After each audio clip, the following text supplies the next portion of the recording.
Debout Congolais, unis par le sang, unis dans l'effort pour l'indépendance. Boye malamu na GCAM Télévision, fidèles abonnés, chers internautes, moi Namboka Samba Olunga apesi bino matondo mingi pona boponi etando oyo GCAM Télévision. Merci pour la fidélité na bino, merci pour la confiance oyo.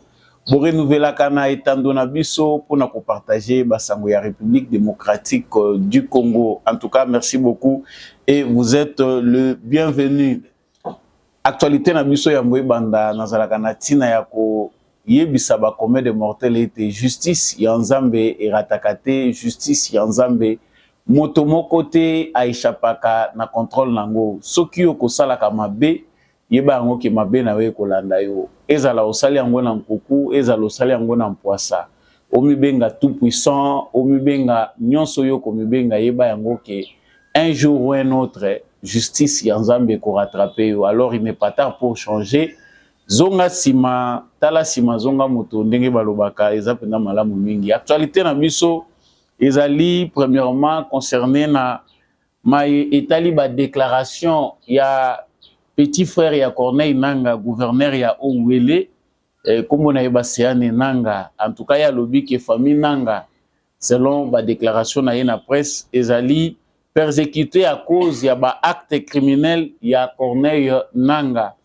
Ces actes-là n'ont rien à voir avec la famille, et en tout cas, ezali lettre ouverte oye adressée na président Félix Tshisekedi et puis azalaki devant presse nationale na internationale pour na ko dénoncer en tout cas persécution bango bazali ko subir à cause ya ba acte oyo monsieur Corneille Nanga azali ko poser ba acte na ye et ko engager kaka ye moko en tout cas azali mokolo makamu na ye etali famille Nanga, famille Nanga ni de loin ni de près parce que bango bayebi solo ya mundu kité bayebi pe makambo itali rébellion te. Nous allons revenir sur cette actualité vraiment importante. Actualité mususu ezali à la une ezali publication ya ba résultat provisoire ya ba législative na niveau provincial. En tout cas ezali sans surprise l'UDPS Félix l'UDPS Tshisekedi pardon les alliés cobimentés suivi de l'UNC en tout cas qui fait une très grande surprise pour le peuple congolais. UNC à Vital Kamerhe les alliés confirmé place nango il y a deuxième force, il y a force politique, il y a Union Sacrée Topé, il y a République démocratique du Congo. Nous y reviendrons avec beaucoup de commentaires, mais au moment où tozali kolobela par rapport il y a makambo etali publication il y a des résultats provisoires, il y a des élections dans la députation provinciale. Donc, le appel est les familles Molière, Nembalemba. En tout cas, na niveau national, bazala qui est lutté, na niveau provincial, en tout cas, les Congolais ba boycotté penda.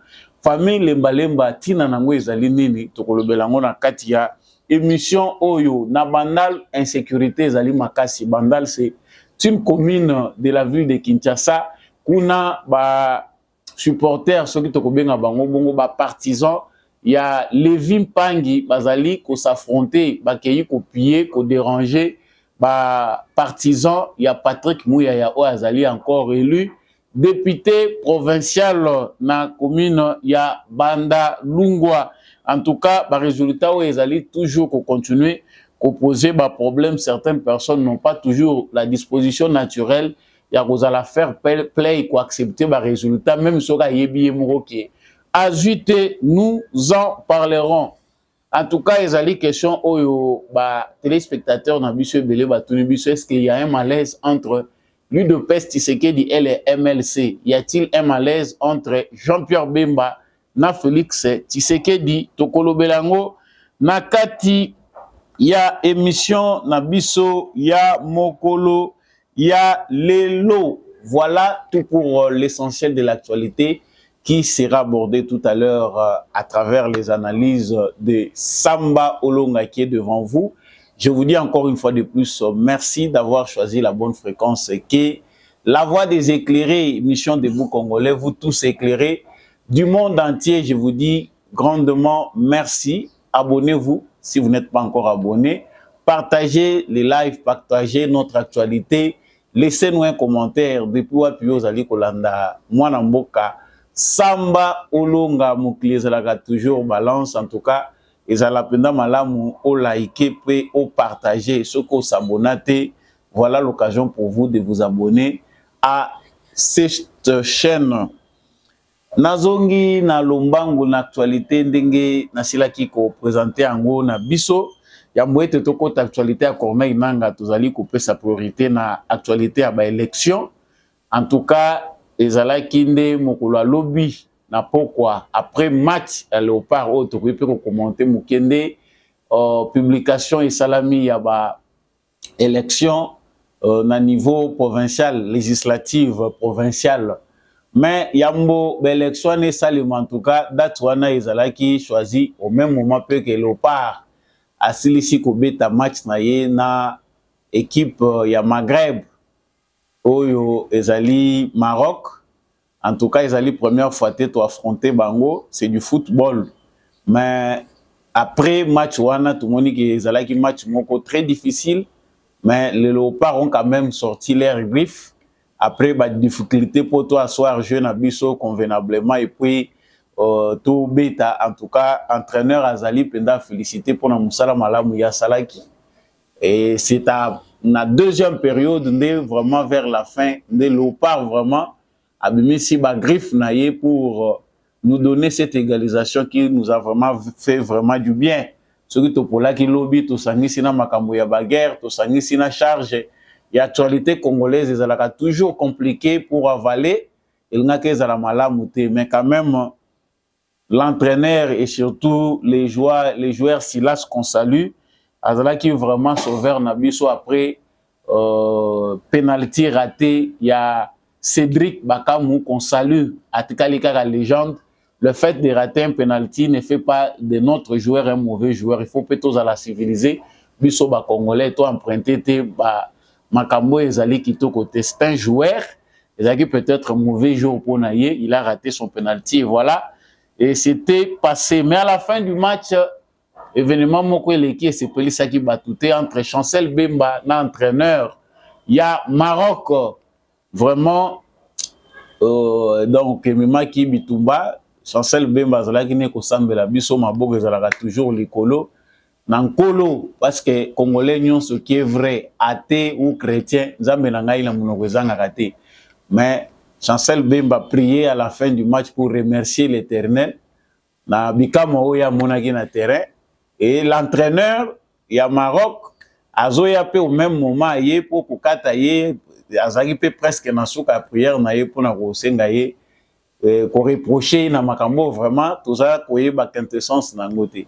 Chancel Bemba s'est salué na ye mais ya lingi kotika Chancel Bemba de façon à simba qui na loboko ezala qui violent. Voilà pourquoi Chancel Bemba était obligé de tirer d'enlever sa main parce que à simba qui na lolenge moko ya malamu te, même si aux entraîneurs aux a quand même été na autorité à ko sala n'importe quoi sur joueur ou azali sous direction na yote. Donc c'est ce qui a dégénéré. Après ba propos mususu ebimi na monoko entraîneur biso toyoka ki angote mais selon Chancel Bemba, va proposer qui très raciste. J'ai pris ces points parce que dans les réseaux sociaux, ils allaient ko gangama mingi. En tout cas, bande kona biso ya Maghreb, bazalaka na comportement moko dignité. Donc bango pour na ba mususu, ba se considérer comme africain et pourtant ils sont dans les continents africains. Ba mususu pour na bango bazali na kati ya tuyebite soki bazana royaume, bazana Arabie Saoudite toyebakate. Le fait que Bazakana Poso ya Pembe et ils se considèrent de leur manière. Africains noirs pour Nabango Bazalaka inférieur. Mais on salue quand même le fait que l'entraîneur a se ressaisir, même côté P. Chancel Bemba il s'est ressaisi, malgré qu'ils ont continué à réclamer que Ayebi et Loko Sali entraîneur T, a fini été à l'obi Naïma Bété. Par contre, entraîneur ya Maroc, Nde Moutou, à lobby bah propos oyo ezali malamute et puis lui même notre joueur dit que bah vidéo ezali makambo belé et l'obama qui et l'obama ebimite na presse mais il a beaucoup dit tant aux la paix dans le passé ce n'est pas pour la première fois qu'il y a bagarre il y a équipe ya Maroc ils ont na lolenge na bango ils sont toujours trop violents en tout cas bah s'emportaka facilement c'est là ne doit pas faire l'objet à racisme oyo et comme on ça manaba réseaux sociaux. On salue quand même les comportements très courtois à Congolais belé ou bazali ko tempérer ba émotion, voir aussi certains Marocains qui sont en train de calmer les rythmes, mais on a assisté à ba injure, il y a l'olenge na l'olenge. En tout cas, l'Afrique doit aussi se libérer de cette emprise là. L'élément a été choisi pour na ko sengape na ba africain noir pour apprendre à mieux s'organiser pour ne pas tout le temps discriminer. Ce qui total Afrique blanche est minoritaire par rapport à l'Afrique noire. Mais ce qui est na kati ya CAF, Confédération africaine ya football, vous trouvez que c'est l'Afrique blanche qui domine. Bango mutu bazali na poids mingi et ce sont eux qui animent les jeux dans les couloirs. C'est-à-dire j'ai cause les obéta manango mais batu baza ko triquer, baza ko la politique ya football africain, c'est toujours l'Afrique à la peau blanche ndenge toko ko benga bango. Donc c'est difficile et ça sujet moko toko kote la mingi na mulaite, mais ceci doit quand même nous pousser à prendre conscience des réalités du football africain. Il faut les Africains noirs apprendre à s'organiser. Non, tous à discriminer, trop raciste et cela, ça arrive quand vous n'êtes pas mieux organisé. Organisation na biso na ba pays Afrique noire, surtout les pays francophones, ils ont toujours à déplorer. Voilà un peu pour la parenthèse concernant les matchs entre Léopard. Félicitations à Bango. On attend que les meilleurs viennent encore les mercredis. Vraiment, les alliés pages, ils allaient déstresser biso. Vu le problème est belé, tout mesana ko vivre na Congo, et aussi na paix et longwa. J'ai parlé ici de la publication des résultats provisoires pour les élections législatives provinciales.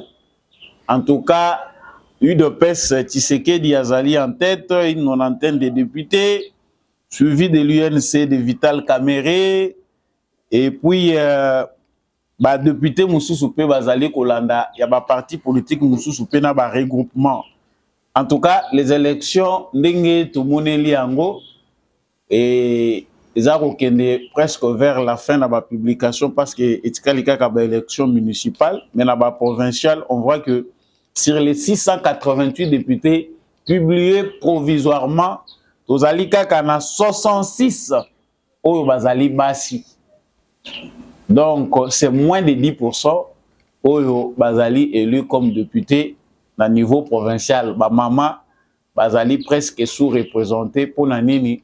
En tout cas, c'est parce que vous avez quelque part que jouer rôle na bino ou vous avez appuyer bino. Donc, s'il y a parité, on ne va pas aller prendre les femmes à la maison pour voir comme ça va être député. La preuve, la place aux filles ou les femmes ou les compétentes,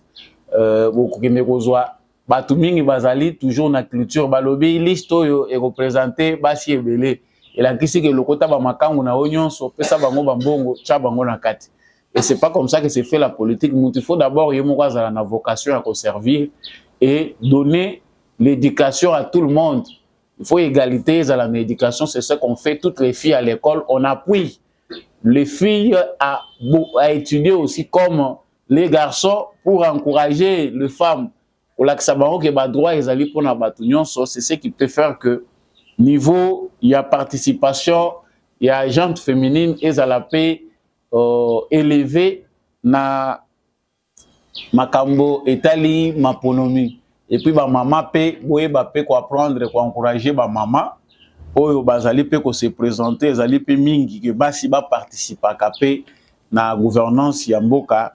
C'est quelque chose de bon. Avoir 66 députés seulement sur les 688 sur l'étendue du territoire national, les alliés communes s'appellent que présence Yabasi, les alliés Penda, Oyo Kanandenge, Pende Sengelite, na l'Assemblée, na bureau provincial, Basi, Bakoyo Kanate, moyenne sur 66 divisé par 26 provinces. On ne peut même pas avoir des députés na niveau et assemblée provinciale moko. Donc les apé couper ça peut kokoso par rapport à l'équilibre au isingeli ezala. Certains nous diront la place de la femme c'est la cuisine comme nous disent certains prédicateur awa musala basi eza na cuisine, mais oui, il y a aussi des femmes braves oyo bazali pe na ba qualité na vocation wana ya servir écolo. Il faut aussi leur accorder cette chance là. Kasi par rapport à la publication, il y a des résultats de l'élection provinciale, ndenge na lobaki awa UDPS aza en tête, et surtout dans la ville de Kinshasa, UDPS a raflé 14 députés provinciaux, aza suivi na batu ya Argentine Ngobila, ACP Argentine Ngobila, baza na 9.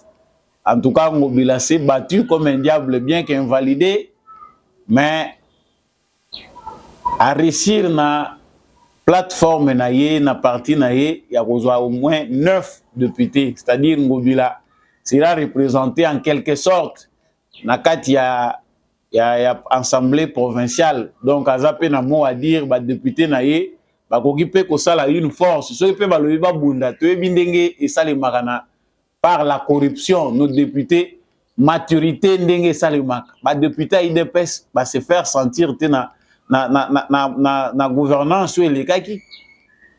Ça je ne sais pas ce que Peter Kazadi nous dira, mais batu baganga kia ba marche salemaki awa.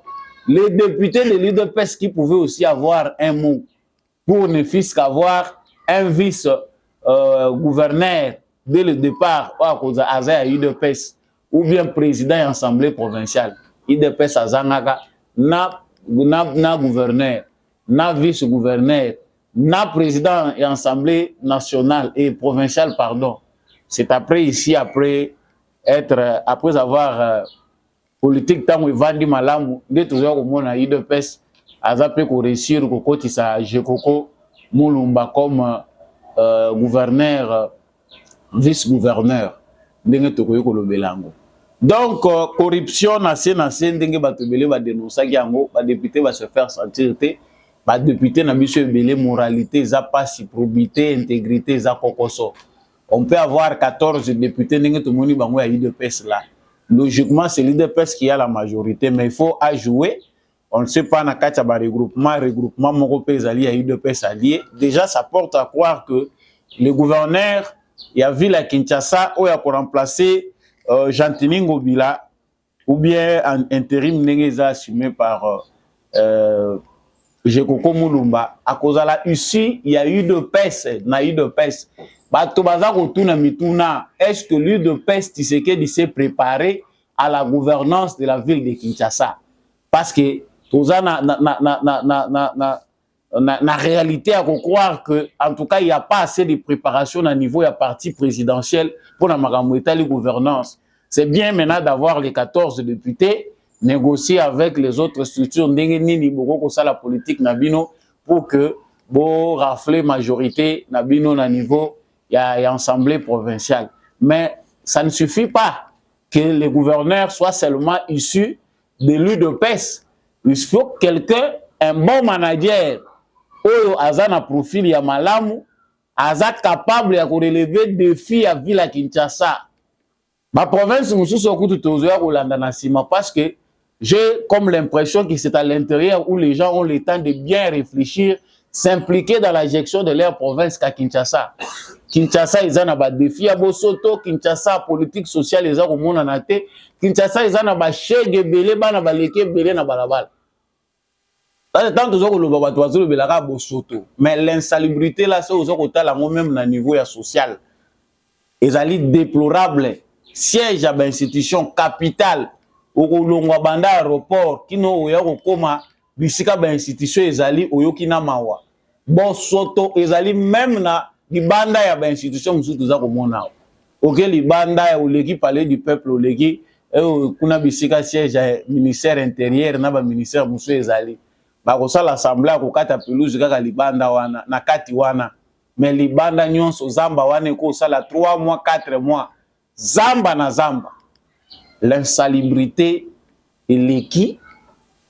Donc, la ville de Kinshasa a besoin d'un gouverneur.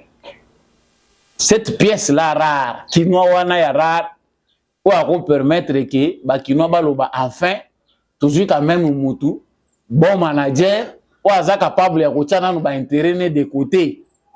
oyo akoboya ko engager ka ba ONG ya lokuta pona ko kosa batu ko sala semblant que baza ko kombola balabala ndoka ba kombola kana bango te soit en train de d'utiliser nos mamans na ba vieux papa parce que la plupart ba jeunes ba mingi ba kota kalisuma ka mwana te bazui batandi ba maman mbimba na ba papa mbimba na ba kombo ono ONG tel et ezalaka en collaboration na hôtel de ville mbongo ya assainissement to pesa kana ONG wana est-ce que ONG wana eza na qualité licence ni bazana ngo certificat ni bazana ngo que bazana bato qualifié na makambo etali assainissement ça dit c'est ces vols là ces détournements là qu'on ne veut plus voir na ville ya Kinshasa mikoleza ko ya awa soko tali la plupart ya ba structure o ezali ko s'assurer na assainissement ya ville ya Kinshasa bazana qualification te la plupart ya bazelu bakombolaka eto batonisaka ngo na baka niveau la plupart ya ba déchets oyo bango baramasaka ekendaka nulle part.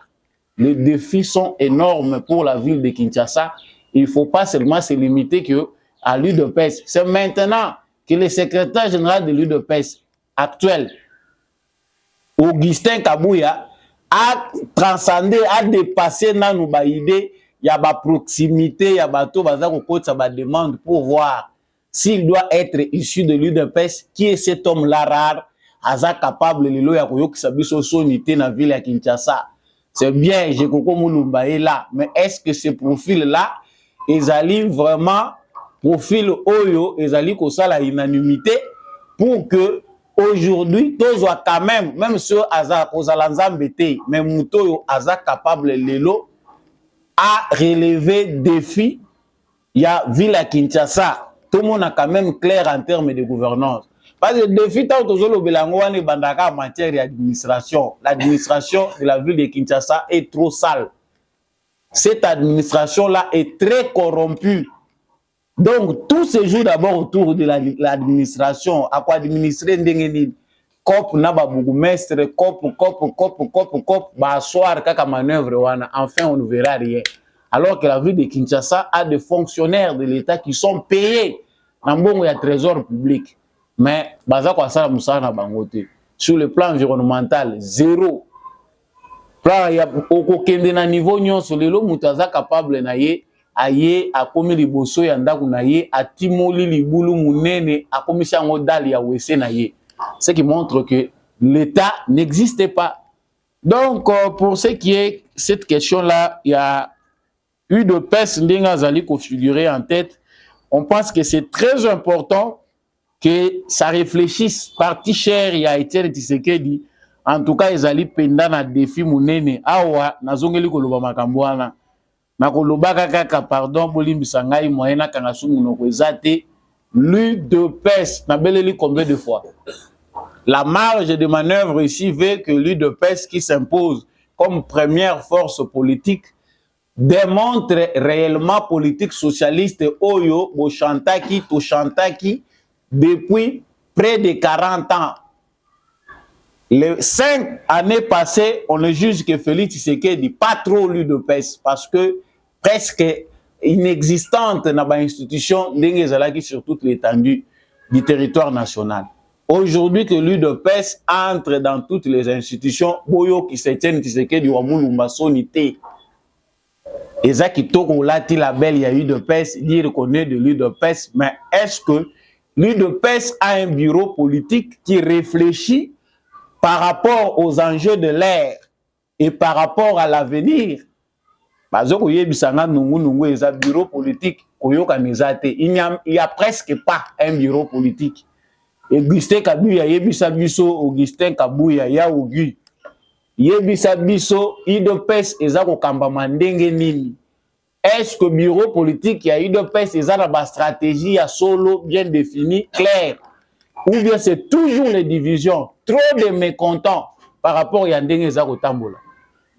Critique, Eza Eze, na boyboya ko bwaki langa mabanga lobby.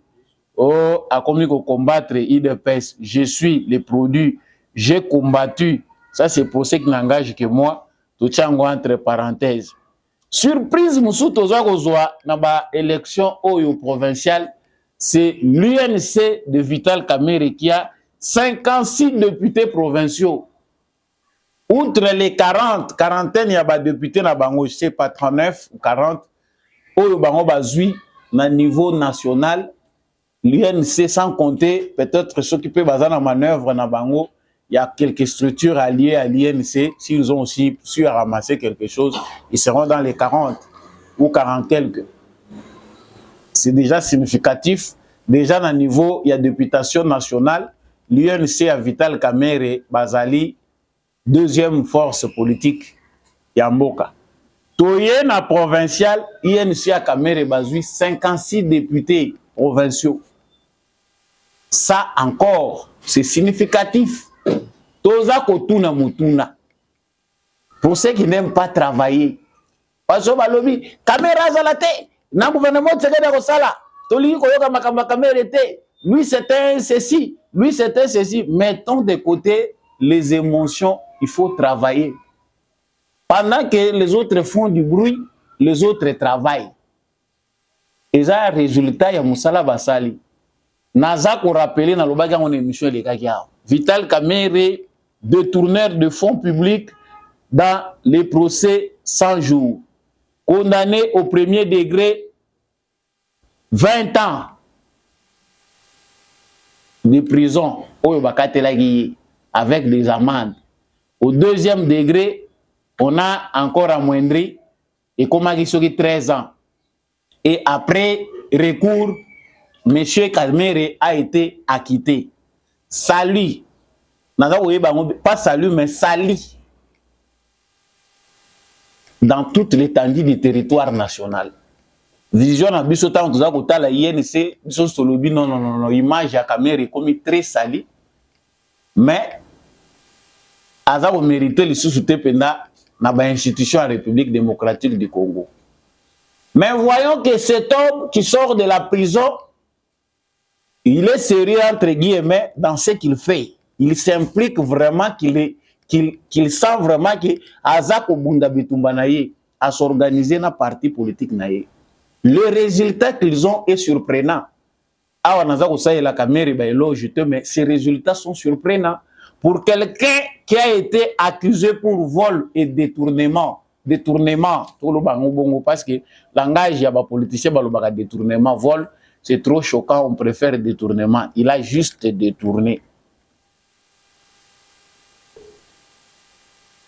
56 députés provinciaux. Ça montre qu'ils ont travaillé. Ils ont bien travaillé pour eux. Basé en management sérieux. Secrétaire général et à partir naïe, basé sérieux. Ils ont suivi Félix Tshisekedi partout. Na batras ya Tshisekedi, soit ils sont devant, soit après Tshisekedi. Va travailler, va s'organiser. INC, ya Vital Kamerhe, Ezalaki na sima ya Bahati Lukwebo, na ba élection ou elekaki. Mais cette fois-ci, ils sont devant Bahati Lukwebo.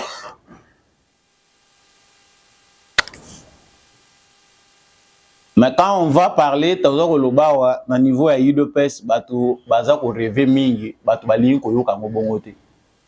pour un grand parti qui s'est construit au prix des sacrifices, des morts. On ne peut plus claircir le nombre de morts. Ils en ont parti, s'est sacrifié à tel rôle à l'UDPS. Quand on voit, on publié UDPS et Tshisekedi, UDPS et Tshisekedi. On voit 69 députés. Et les gens applaudissent, ils disent non, ils ont exploit, ils ont aucun malade. Ça fait pleurer.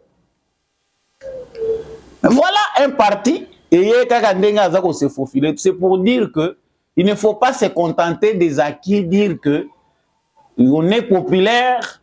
Le fait d'être populaire, d'être mieux connu, nous avons un président qui est là, c'est ça qui va faire le travail à votre place. Ça remet en cause la gestion d'Augustin Kabouya comme secrétaire général de l'UDPS.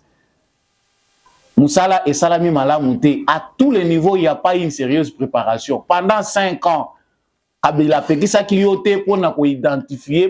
c'est un travail qui s'est fait en 5 ans. Vous avez vu que parti UDPS et Zoatan, il a s'organisé Malamouté. Ça dit pendant 5 ans, vous avez 3 ans. Tu faisais quoi pendant ces 3 années? Je mets entre parenthèses les points de vue nangaï. Vous voyez, ça n'a pas penser dans les commentaires. Les partis présidentiels ont un sérieux travail à faire. les résultats aujourd'hui à provincial, oui, c'est bien. Mais il faut voir dans l'avenir, la force politique, ils allaient se combattre. Ils allaient dans la force politique, ils allaient botama. Yo le bibiso tozalaka, tokozalaka kaka. Nous allons sous-estimer l'adversaire, nous allons voilà. Qu'est-ce qui est à la base de la violence? Kuluna moko e botami, batuna bandal paniqué. Il y a des jeunes gens, Naba Polo, il y a Levi Pangui, comme il se nomme. Bakei ko s'attaquer na ba partisan ya Patrick Mouyaya. Pourquoi? Parce que Abimi les sous-député provincial. Aïbi ba voix na bango, selon ce qu'ils pensent. Affrontement, ba paralyser quartier, ba bamba na mabanga, ba bamba na banzete, à cause du résultat des élections. Et dans tout ça, c'est les jeunes. Donc, ils ont bongaté, ils ont monné l'autre côté, ils ont fait ça, vous avez déjà du travail, qu'il faut instrumentaliser, machette, mabaya, s'attaquer. Donc, lorsque deux leaders politiques s'affronter dans la circonscription, instrument na bango, makofi na bango, to baga na bango, ils allaient jeunesse. Il faut instrumentaliser pour nous. Pourquoi on doit arriver jusqu'à ça? C'est parce que maturité est amouquée. Nous avons des gens qui veulent faire la politique, mais qui n'ont pas la morale politique, qui n'ont pas compris c'est quoi la politique. Bazaka ko capitaliser par rapport à ce que ça donne. Tant on a comme un député, ceux qui n'a bundani kuna à l'essentiel bana basala moi ba tour na toilette, vie ko bongagnon so yangwana. Voilà l'essentiel. Et belé bazako kota na politique, l'essentiel kaka made so bana et le bana ngo ba roulage, made so bana les autres côtés yo bazako tala na bango kaka 1000 tours na toilette. L'essentiel bana bazoko ta toilette, biso pe tozo continuer chemin na biso. Ba ko respecter yo, o banda ko tambola na policier parce qu'on comme député. Mais le reste ne le préoccupe pas. C'est une honte, ba politicien belé bazako linga ko mibenga ba politicien.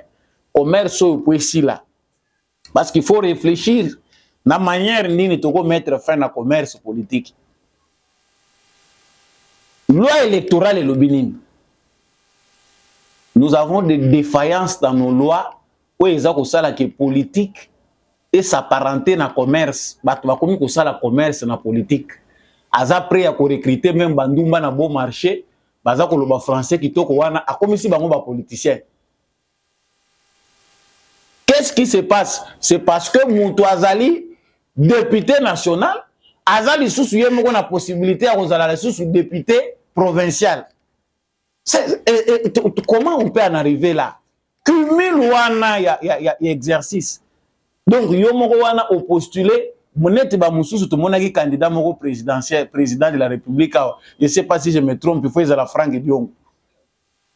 Donc, à tous les niveaux, Moussous a commis un député, Moussous a commis un conseiller municipal. Oh Seigneur.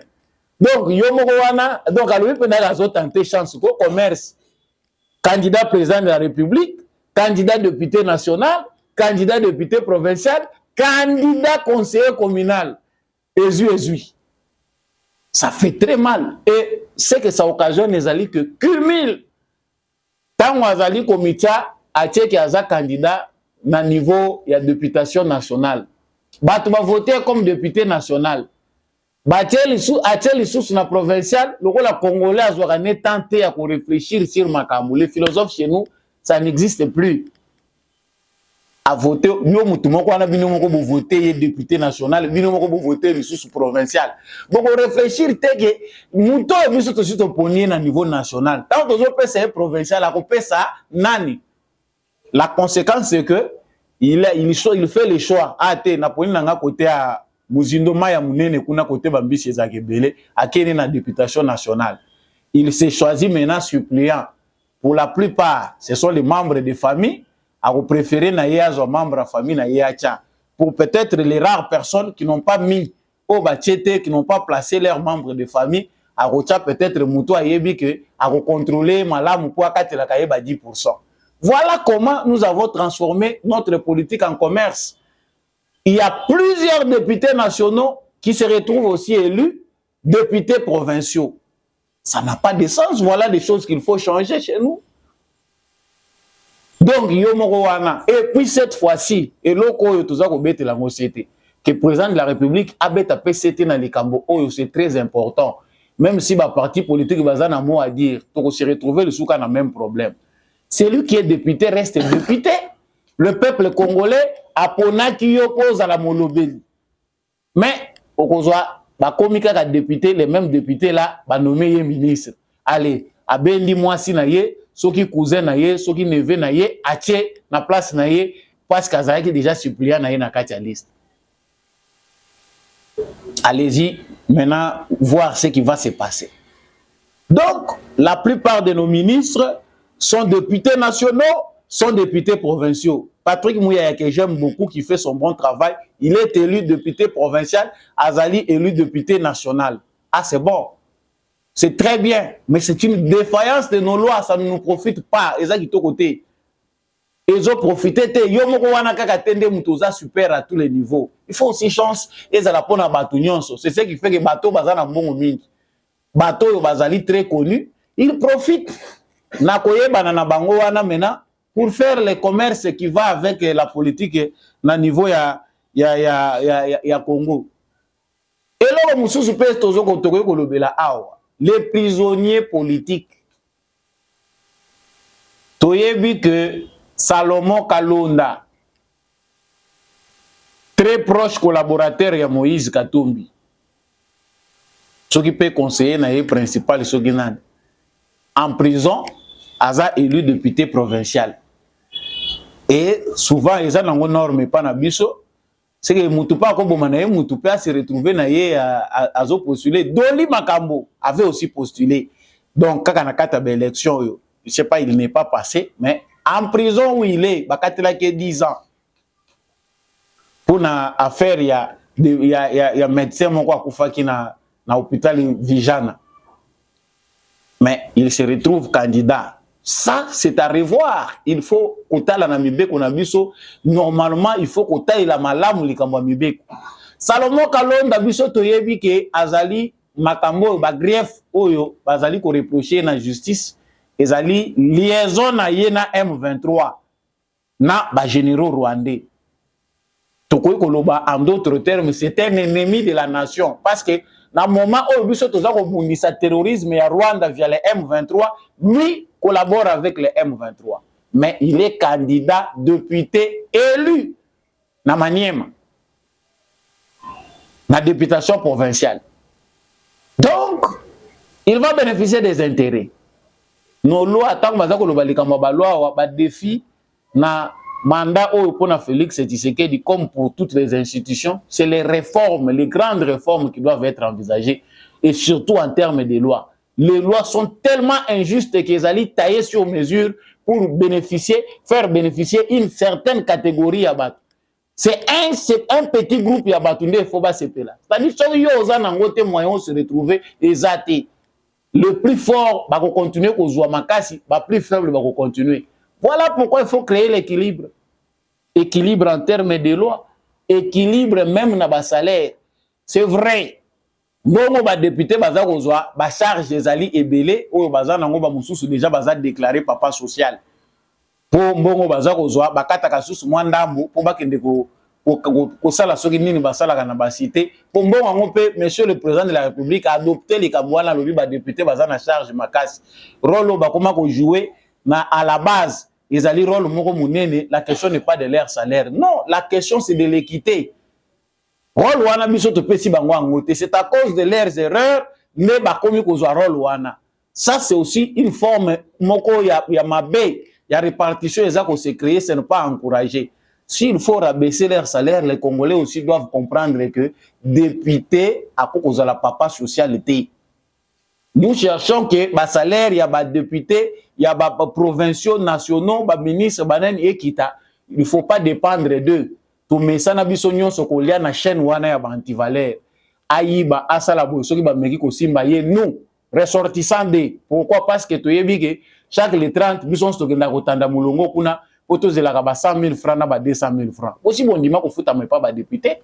Accepter que ba salaire na bango ezala toujours na niveau wana ba réduire yango te. Donc les Congolais veulent le changement, mais en même temps ils veulent le contraire. Cette question aussi doit être revue. Likamula lingana loba o elinge kende.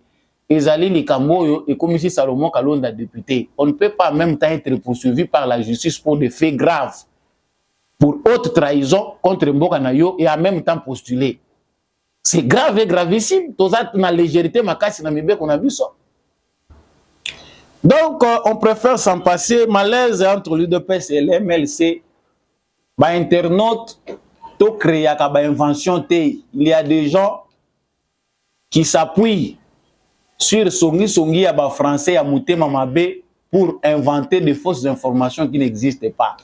Il n'y a pas de problème entre Bemba et Félix Tshisekedi. Il n'y a pas de problème entre l'UDPS et l'MLC.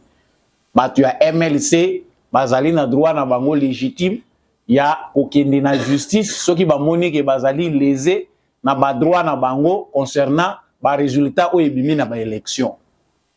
Ils ont aussi le devoir citoyen d'être civilisés au sala makambo kolandango na procédure ndenge sengeli parce que ce qu'on a vécu au Otomoni, on a vu ça aussi même à l'UDPS, ils ont batubélé pe baza ko revendiquer. Paul Tshilumbo a beaucoup parlé, Bolandi yepe ndenge pas za ko s'attaquer na staff dirigeante, maire voire même certains candidats à parti na ye. On voit que le problème est d'ordre général. C'est comportement na biso nyonso ba congolais ndeza ko komisa biso na niveau wana. Alors s'il y a frustration au MLC, d'abord de manière générale, c'est que les gens ne savent pas ils que biso nyonso na batu batanga te to koma na déficit moko eza lié na quotient intellectuel. Le complot a voulu que biso tozala kaka beaucoup plus accroché à la bêtise parce que la bêtise insiste toujours. Même ceux qui ont étudié, qui sont censés orienter les autres, bato baza ko benga ma élite, bango wana nde baza ko se comporter lokola basenzi. Ondimi babenga yo élite, olate cravate lokola nga otie veste obimi liboso, mais c'est yonde ko apaiser ba esprit na moment oyo. Que voilà, eloko eza mabe a eza na limite, ezali politique oya sei batie na loi électorale na biso, eza mauvaise politique.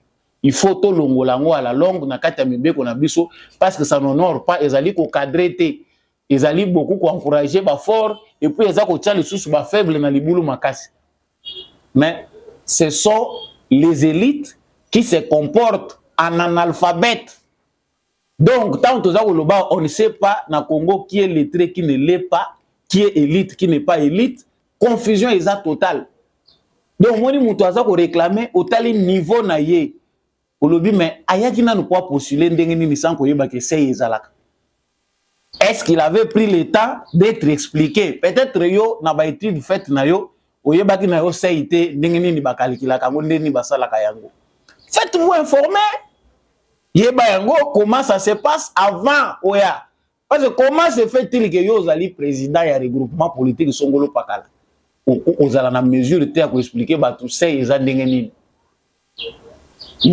Les plus forts restent eza ndengeni parce que ce n'est pas ici le lieu to banda ko expliquer ba tout ça eza la ndengeni. Il y a des calculs là.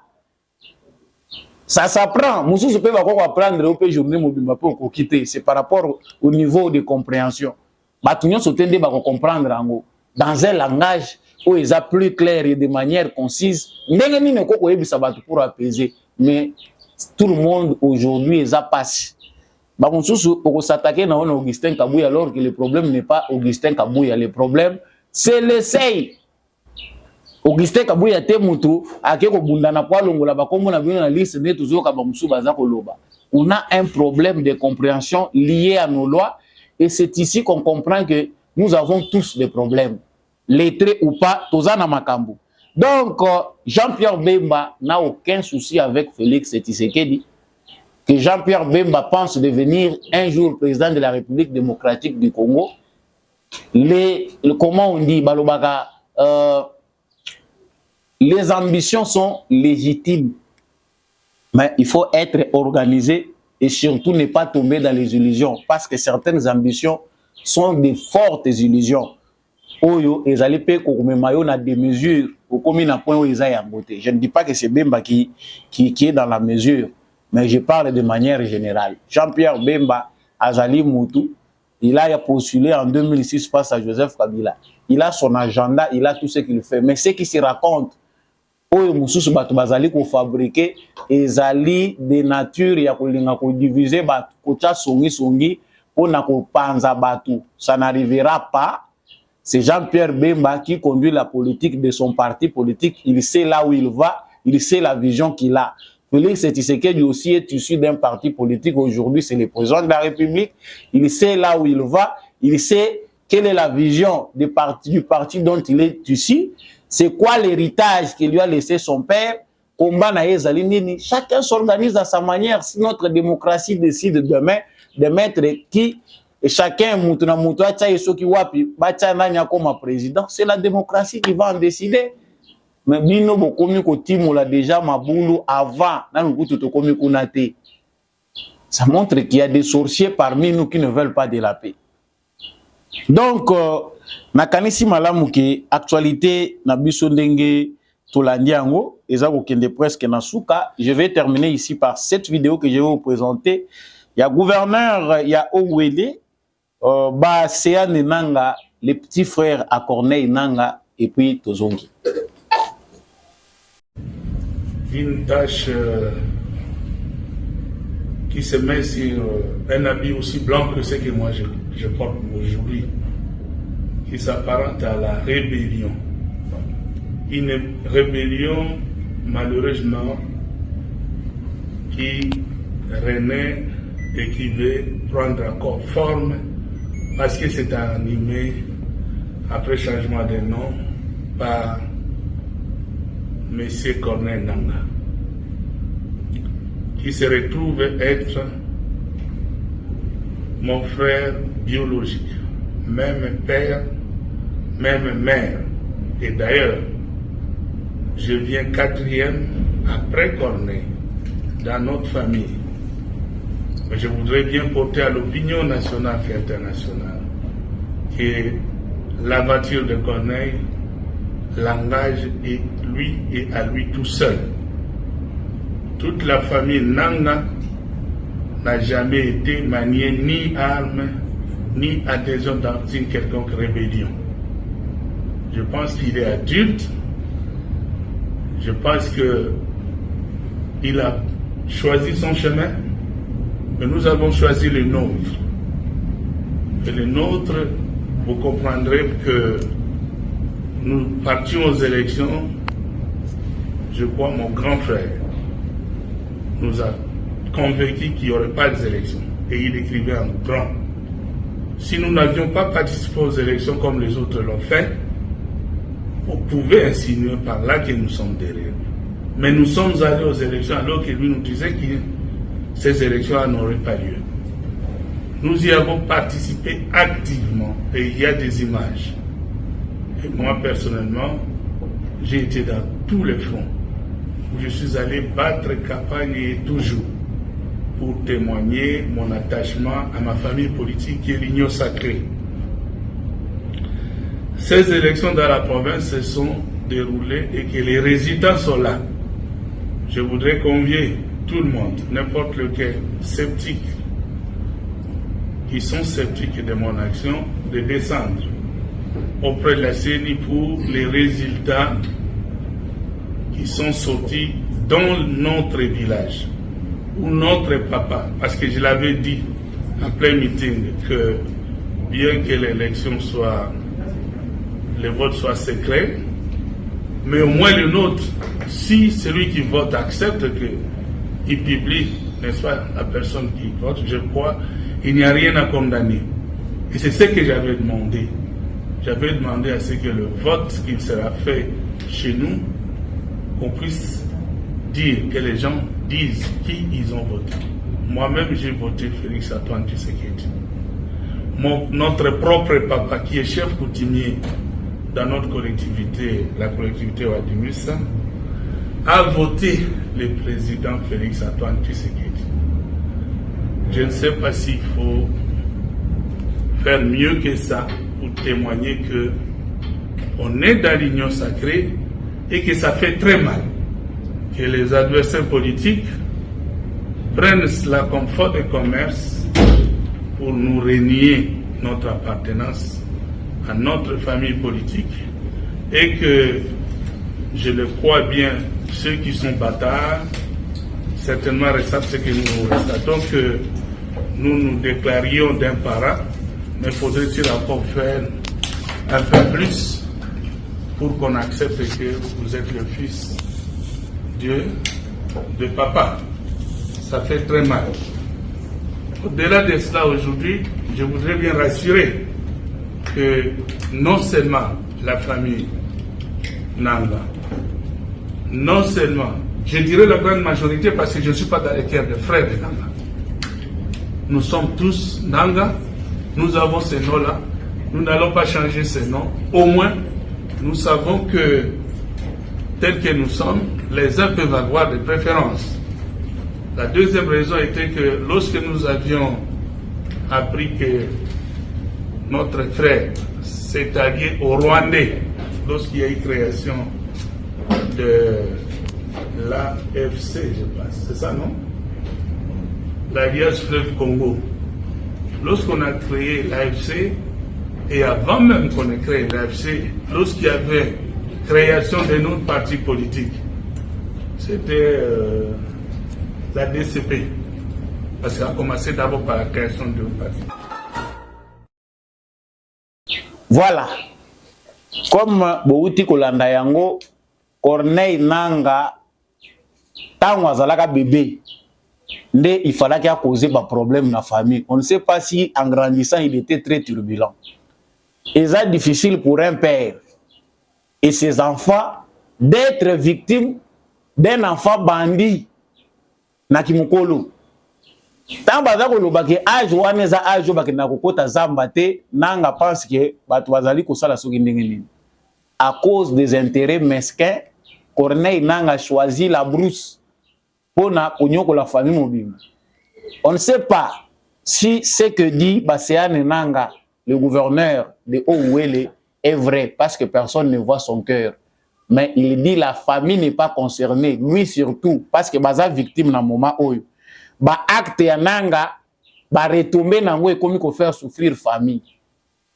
Baseane Nanga est dans l'union sacrée, il est avec Félix Tshisekedi, il dit qu'il a voté Félix Tshisekedi. Mais yo tata mobimba mokolo oza ko kende na ki mokolo nde moment oyo oza ko kende ko commettre ba acte oza yango te.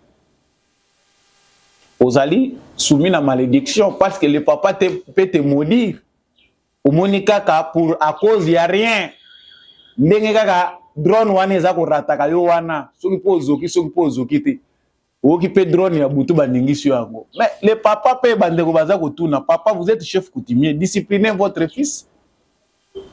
Pour ne pas dire le maudire, c'est pas facile, mais il y a un moyen toujours en étant chef coutumier de rappeler à l'ordre aussi son fils.